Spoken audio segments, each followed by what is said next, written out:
Fala pessoal, nosso processo civil em tiras hoje é dia de trilogia do processo civil, jurisdição, ação e processo. Isso cai, em especial, prova escrita, prova oral, prova teste, cai em tudo. Então vamos lá? Em curto espaço de tempo, muito conteúdo de forma otimizada. Jurisdição é uma função exercida por um terceiro imparcial que tem por finalidade prestar a tutela de direito material de forma definitiva. Essa é a ideia de jurisdição. Dentro das características da jurisdição, lembrar de uma característica clássica, tendência à definitividade. Isso mesmo, somente a decisão jurisdicional faz coisa julgada material. Torna imutável, indiscutível o conteúdo do dispositivo da sentença. A decisão na esfera administrativa apenas pode gerar preclusão. No mais, lembre ainda da característica da substitutividade. Isso mesmo, a jurisdição substitui a vontade das partes para, em tese, dizer o direito. Lembrem-se,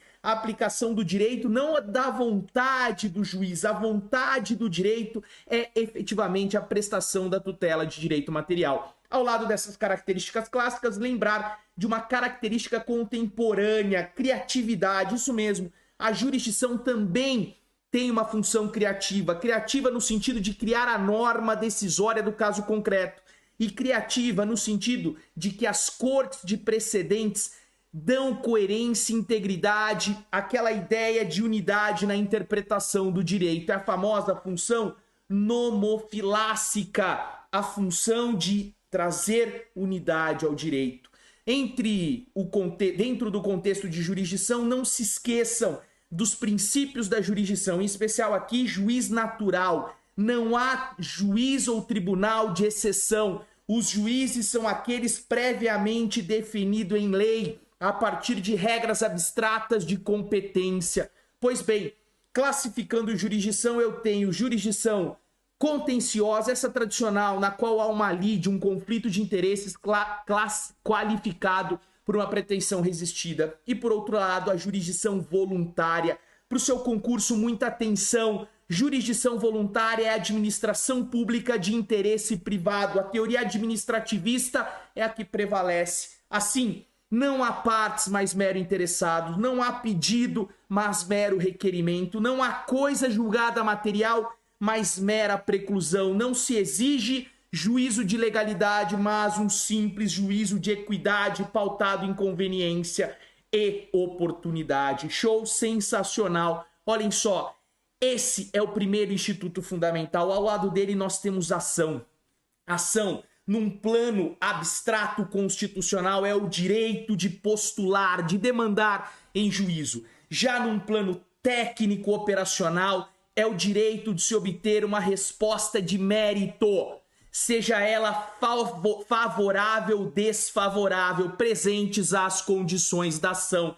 Quando nós estudamos a linha evolutiva do direito de ação, nós vamos ver que hoje duas teorias lutam pela prevalência. A teoria autônoma abstrativista, por força da qual não há que se exigir condições da ação. E a teoria eclética, que combina a teoria autônoma concreta com a teoria autônoma abstrata e estabelece a presença das condições da ação. Embora haja divergência, ainda prevalece que no nosso sistema ainda temos as condições da ação, sendo elas legitimidade para a causa e interesse de agir. A possibilidade jurídica do pedido deixou de ser condição de ação e passou a ser mérito. O juiz pode julgar improcedente liminarmente quando o pedido for absolutamente impossível juridicamente falando. Show de bola? Legitimidade para a causa é a relação de pertinência subjetiva entre a qualidade de ser parte e o objeto posto em juízo. Essa relação pode ser ordinária quando nós estamos diante do próprio titular do direito material protegido em juízo, ou a legitimidade extraordinária quando a lei, ou melhor, o ordenamento jurídico permite que em nome próprio se defenda direito alheio. A legitimidade extraordinária, portanto, deriva do ordenamento jurídico. O seu nome técnico, substituição processual. Não confunda substituição processual com representação. A representação é uma forma de se suprir a falta de capacidade. Show de bola? Não confunda substituição com sucessão. Sucessão é a modificação do polo, seja em virtude de ato inter vivos ou ato causa morte. Sensacional. Você tá com tudo. Olhem só, ao lado da legitimidade nós temos o interesse. O interesse, ele se configura pelo binômio utilidade e necessidade. A pretensão, a prestação jurisdicional deve ser útil para satisfazer aquilo que eu pretendo e tem que ser necessária, pois sem a atividade jurisdicional eu não alcanço a minha tutela. Nesse sentido, olhem só, algumas demandas necessitam da presença da lide para configurar o interesse de agir. É o exemplo do habeas data, que eu preciso dar recusa ao acesso à informação de interesse próprio. Show, sensacional. Além disso, alguns doutrinadores incrementam o interesse à adequação. O meu provimento tem que ser adequado ao que eu pretendo. Show, o provimento postulado adequado àquela tutela que se pretende. Sensacional. As condições da ação são de natureza de ordem pública. Elas podem ser conhecidas a qualquer tempo. Porém, o STJ, quanto à análise das condições da ação, adota a teoria da asserção. Por força da asserção, ou teoria do status assertionis, eu analiso em status assertionis, em abstrato, aquilo que foi narrado na inicial como se verdadeiro fosse.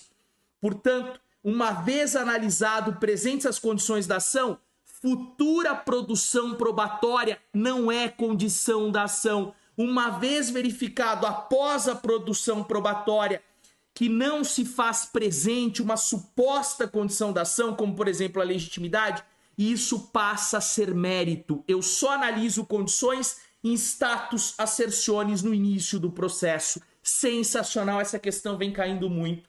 E por fim, olhem só, eu tenho ainda os elementos da ação que servem para identificar a ação, para verificar se a relação de litispendência, coisa julgada, conexão, continência, e quais são os elementos?